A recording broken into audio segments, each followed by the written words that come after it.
Assalamualaikum warahmatullahi wabarakatuh. Selamat pagi anak-anak. Bagaimana kabarnya hari ini? Alhamdulillah ya, kita masih bisa berjumpa lagi dengan Bu Umi dengan jarak walaupun tidak ketemu, tapi kita masih bisa bertatap muka belajar dengan menggunakan media online. Alhamdulillah kalian sudah naik ke kelas 8. Semoga di kelas 8 ini kalian bisa lebih baik, bisa lebih rajin, dan tambah semangat lagi dalam belajarnya. Oke, mulai ya. Di sini kita akan membahas tentang pengolahan bahan pangan serealia, umbi, dan kacang-kacangan menjadi makanan atau minuman. Nih, kalian bisa lihat jenis-jenisnya, diantaranya ada padi, ada jagung, ada gandum, ada sorghum, ada oat, dan lain sebagainya. Pengolahan bahan pangan itu apa? Pengolahan bahan pangan adalah suatu kegiatan mengubah bahan mentah menjadi bahan makanan siap dikonsumsi atau menjadi bahan setengah jadi dengan tujuan untuk meningkatkan kualitas, memperpanjang masa simpan bahan pangan. Kalau tidak diolah mungkin hanya 1 hari nanti tidak terpakai. Nah, kalau ada pengolahan ini mungkin bisa dipakai beberapa waktu ataupun masa yang akan datang. Sekarang Bumi jabarkan apa itu serealia.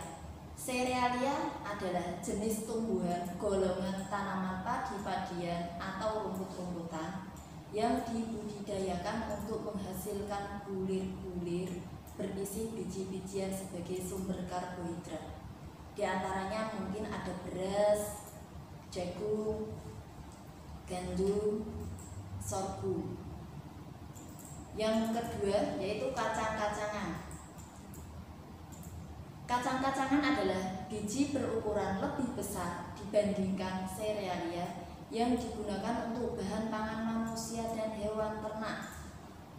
Contohnya ada jagung, ada lagi kacang-kacangan, kacang tanah, kacang hijau, dan kedelai.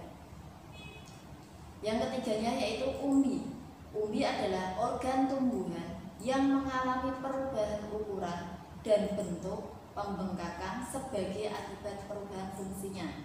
Contohnya adalah ada ketela pohon, ada singkong, ada ubi jalar, ada talas, dan ada kentang. Nah, jenis dan manfaatnya yang pertama yaitu jenisnya serealia. Yang pertama beras. Apa itu beras? Beras adalah butir padi yang sudah dipisahkan dari sekamnya, yang diolah itu menjadi nasi yang kita makan sehari-hari. Macam-macamnya ada beras putih, warnanya pasti putih, beras merah, beras hitam, beras ketan, dan ketan hitam. Beras mengandung banyak karbohidrat yang kaya akan zat gula dan glukosa. Rasanya yang manis pula.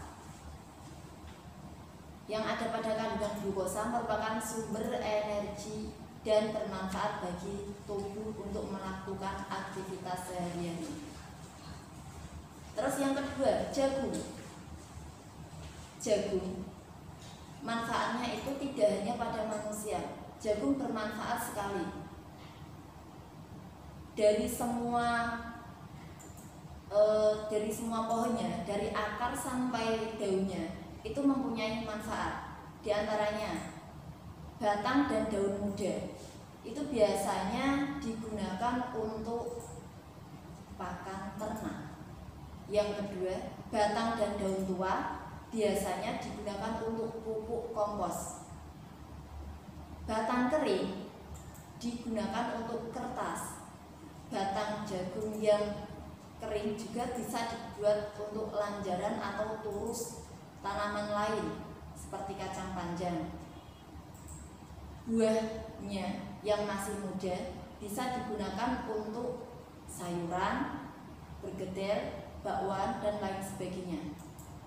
Sedangkan bijinya yang tua bisa digunakan sebagai pengganti nasi atau disebut dengan nasi jagung. Bisa dibuat juga marne, bisa juga dibuat grontol ataupun blenduk. Atau kalau yang sudah kering bisa dibuat campuran susu, campuran roti, dan lain sebagainya. Terus jenis yang ketiga yaitu gandum. Gandum itu salah satu serealia dari famili Gramineae atau Pes dan merupakan salah satu definisi makanan pokok bagi manusia.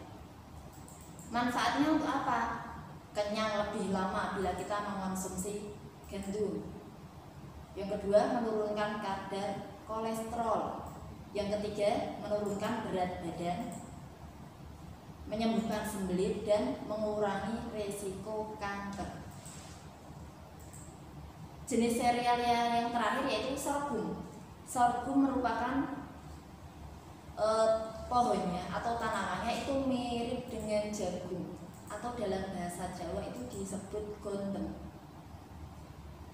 Dimanfaatkan sebagai sumber pangan.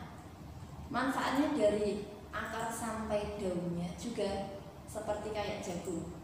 Daun sorghum digunakan untuk pakan ternak, tanggainya kerajinan tangan dan sapu, bunganya yang sudah kering dibuat untuk hiasan, batang sorghum, bahan pembuat kertas, batang yang masih muda dibuat sirup dengan cara dikupas kulit batang yang masih muda dan diambil bagian dalamnya. Akar sorghum digunakan untuk jamu yang berguna memperlancar peredaran darah. Biji sorghum dapat dibuat tepung. Itulah jenis dari serealia. Seperti contoh ini ada beras, ada jagung, ada gandum, dan sorghum. Terus jenis kacang-kacangan meliputi satu, yaitu kacang tanah. Kacang tanah itu biasanya ditanam setelah bisa ditanam pas musim kering ataupun musim penghujan. Kalau di musim mau kemarau biasanya ditanam setelah padi diambil, terus ditanami kacang tanah. Kacang tanah macam-macamnya ada kacang jebrol, kacang Bandung, kacang kole, dan kacang tuban. Kandungan yang terdapat dalam kacang tanah bermanfaat dalam membantu menjaga kadar gula darah tetap, mencegah kanker, jantung, dan kolesterol tinggi. Terus yang kedua yaitu jenis kacang hijau. Kacang hijau biasanya ditanam setelah padi diambil, lalu kacang hijaunya disebarkan di area padi tadi yang sudah diambil. Nah, kadang kacang kedelai ini biasa dikonsumsi kita sehari-hari, dibuat tempe, dibuat tahu, dibuat susu, semuanya itu olahan dari kedelai. Nah, kandungan dalam kedelai itu apa saja? Yaitu protein nabati, vitamin B1, B2, dan B6, mengandung lemak darah, mengandung minyak tumbuh-tumbuhan, dan lecithin dan zat besi. Itu adalah jenis dari kacang-kacangan. Terus selanjutnya yaitu jenis umbi-umbian. Di antaranya ada 4 jenis, yaitu umbi jalar, singkong, talas, dan kentang.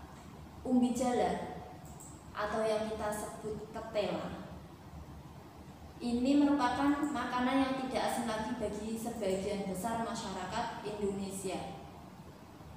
Ubi jalar baik dikonsumsi oleh berbagai kalangan usia, mulai anak-anak, dewasa, dan orang tua. karena teksturnya yang lembut, memiliki kandungan yang dibutuhkan oleh tubuh.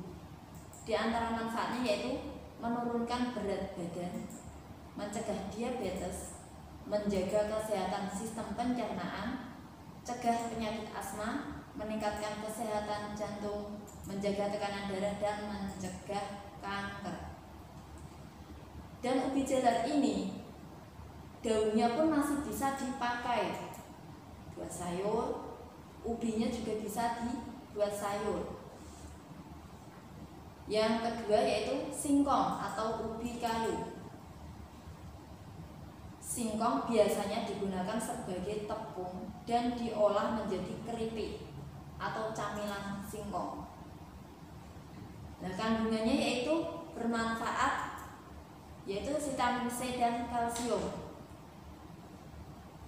Pohon singkong itu dari akar sampai daunnya pun dipakai. Batangnya dibuat kayu bakar, daunnya dibuat sayur, dan akarnya atau akar biasanya menghasilkan singkong yang kita makan buat camilan tadi. Yang selanjutnya yaitu talas. Talas biasanya yang kita kenal itu dibuat keripik. Ternyata ada suatu daerah yang mengonsumsi talas itu sebagai makanan pokok. Dan manfaat talas itu apa? Itu dapat memperlancar kerja pencernaan, menjaga kolesterol darah tetap rendah, dan memperkuat pertahanan tubuh. Itu adalah talas. Biasanya ditanam di daerah pegunungan. Yang selanjutnya kentang. Kentang yang pohonnya itu tidak terlalu besar, tidak mempunyai batang yang begitu kuat.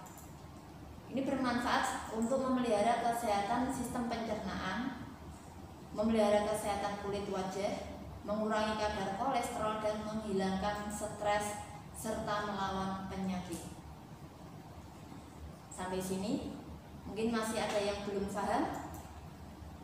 Silahkan nanti kalau memang belum paham, silahkan dibuka buku prakaryanya, dilihat bahasan pengolahan bahan serealia, umbi dan kacang-kacangan sebagai makanan dan minuman. Cukup di sini. Apabila kurang paham, silahkan nanti ditanyakan, bisa menghubungi Bumi. Apabila ada salah kata, mohon maaf yang sebesar-besarnya. Billahi taufik wal hidayah. Wassalamualaikum warahmatullahi wabarakatuh.